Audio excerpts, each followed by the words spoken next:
You try to change your life, but you fail. Why?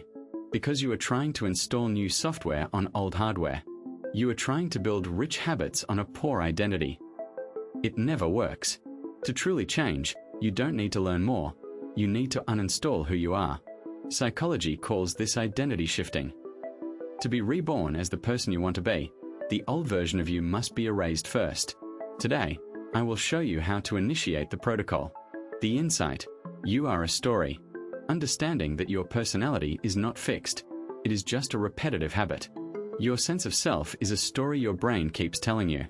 The insight is simple and powerful. Your personality isn't a fixed thing. It is a pattern of repeated habits you keep reenacting. People live inside a narrative they script through daily choices, routines, and reactions. When you notice this, you can edit the lines rather than hoping for a dramatic rewrite. The skin you wear is the script you keep repeating.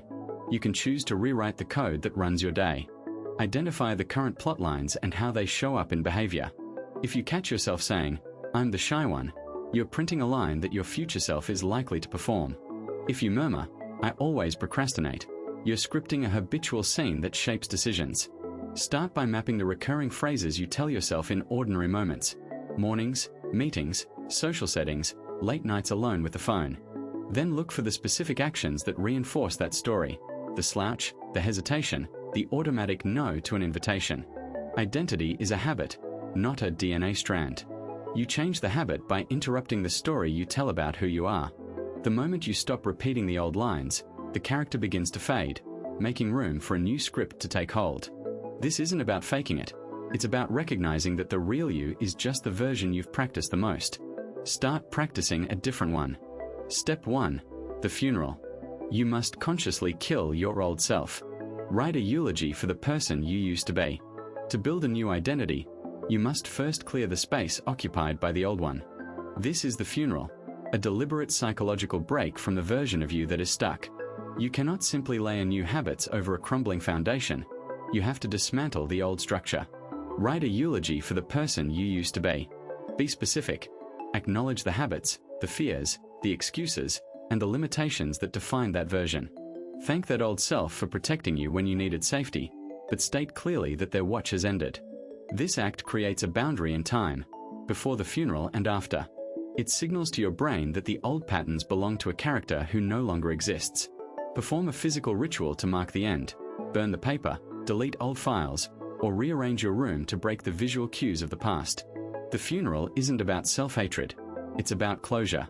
It frees you from the obligation to be consistent with who you were yesterday. When you wake up the next morning, you aren't resuming a previous save file. You are starting a new game. This psychological reset lowers the friction of change because you're no longer fighting the old identity. You've buried it. Now, the space is open for something new to be built. Step 2. The alter ego. Create a character, the avatar, who possesses the traits you lack. When the old self is gone, you need a blueprint for the new one. This is the alter ego, or the avatar, a constructed character who already possesses the traits you want.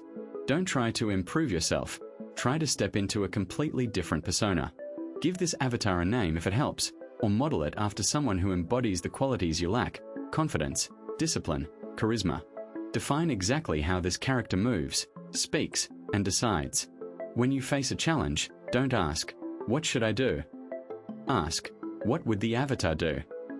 This creates distance between your fear and your action. It allows you to bypass your own insecurities because you're not performing as you're performing as the character. Beyoncé used Sasha Fierce to conquer stage fright. You can use your avatar to conquer daily resistance. Practice this in low-stakes situations first. Order coffee as the avatar. Walk down the street with the avatar's posture. Handle an email with the avatar's decisive tone. Over time, the line between you and the alter ego blurs. The traits you practiced as a performance become your natural reflexes. You aren't faking it. You are rehearsing the person you are becoming until the rehearsal becomes the reality. Step 3. The evidence loop. You don't believe you are the new person yet. You need proof. Small wins. You can't just think your way into a new identity. You have to act your way there. This is the evidence loop. Your brain needs proof that you are who you say you are. Every action you take is a vote for the type of person you wish to become. If you say you're a runner, but you never run, your brain rejects the new label. But if you run for 5 minutes, you have one piece of evidence. You need to stack these small wins to build a case that convinces your subconscious.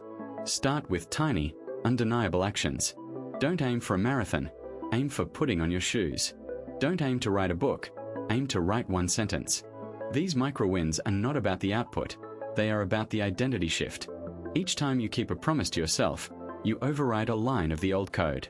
The evidence loop relies on consistency, not intensity. 3 days of small wins are more powerful than 1 day of heroic effort followed by a crash. Track your evidence visually, a check mark on a calendar, a photo of the work, a log of the representatives. When doubt creeps in, look at the evidence. I am a disciplined person because I did X, Y, and Z this week. Slowly, the weight of the evidence tips the scale. You stop hoping you're different and start knowing it, because the proof is right in front of you. Step 4. Environment design. If your room looks the same, you will act the same. Change your physical space. Your environment is the invisible hand that shapes your behavior. If your room looks the same, you will act the same. The old cues will trigger the old habits without you even noticing. To secure your identity shift, you must change your physical space to match the new person you are becoming. This is environment design. Audit your surroundings. Does your desk scream procrastinator or professional? Does your kitchen signal snacker or athlete? Remove the triggers that pull you back to the dead self. Hide the TV, delete the apps, move the junk food. Then, install cues for the new identity.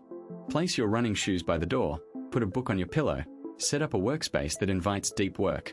Change the lighting, the layout, even the smell of the room.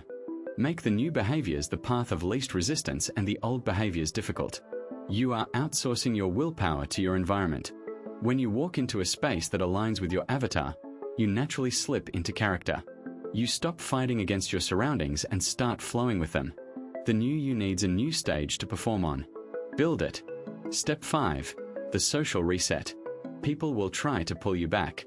How to retrain people to treat you differently. The people around you are anchors to your old identity. They expect you to act the way you always have, and their expectations can pull you back. This is why you need a social reset. You must retrain people to treat you differently. You don't need to cut everyone off, but you do need to set new boundaries and project new signals. Stop confirming their old version of you. If they joke about you being late, don't laugh, show up early. If they expect you to be a pushover, say no clearly and calmly. You teach people how to treat you by what you tolerate. When you change, the people around you will react. Some will be confused, some will push back, and some will be inspired. Stay consistent in your new character. Don't apologize for growing. Over time, they will adjust to the new reality, or they will drift away. Either outcome is acceptable. You can also seek out new circles that reinforce your new identity. Find people who didn't know the old you. To them, the new you is just you. This fresh start gives you freedom to practice your avatar without the weight of history. Your social environment should accelerate your shift, not drag it down. Step 6. The 21-day lock-in. It takes 21 days to form a habit. Commit to the new role for 3 weeks. The transition period is fragile. You need a dedicated window to cement the changes before they become permanent. This is the 21-day lock-in. Commit to staying in character for 3 weeks, no matter how uncomfortable it feels. It takes roughly 21 days for a new habit to start feeling familiar. During this time, you are in manual mode. You have to consciously choose your actions, override your impulses, and remind yourself of who you are. It will feel like work. That is normal. Don't judge the new identity by how it feels on day 1. Judge it by how it fits on day 21.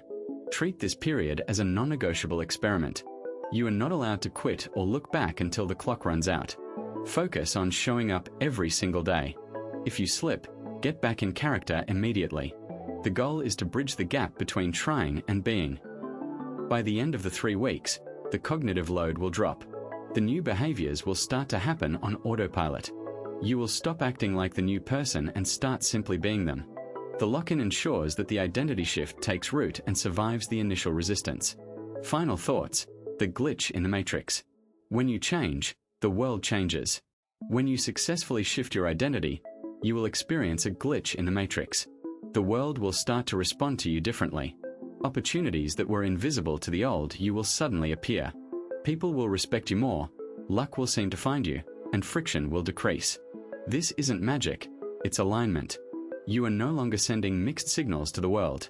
Your internal software matches the external output. You have deleted the old self, rewritten the code, and published a version that thrives. The game of life has a new character ready to play, and today is the first level. Practical summary. Uninstall the old self with a funeral. Design an avatar to embody what you want. Generate evidence with small wins. Reshape your environment to support the new you. Execute a social reset to handle others, and commit to a 21-day lock-in. Introduce small, repeatable actions that align with your new identity, and treat slips with curiosity and compassion, then reset and keep going. If you're listening, you're not waiting for permission. You're choosing a new character today.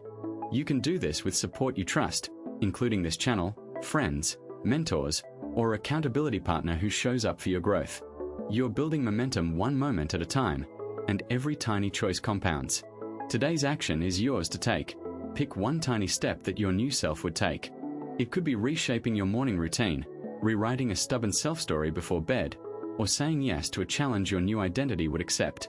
Do it today, and commit to a week of consistent practice.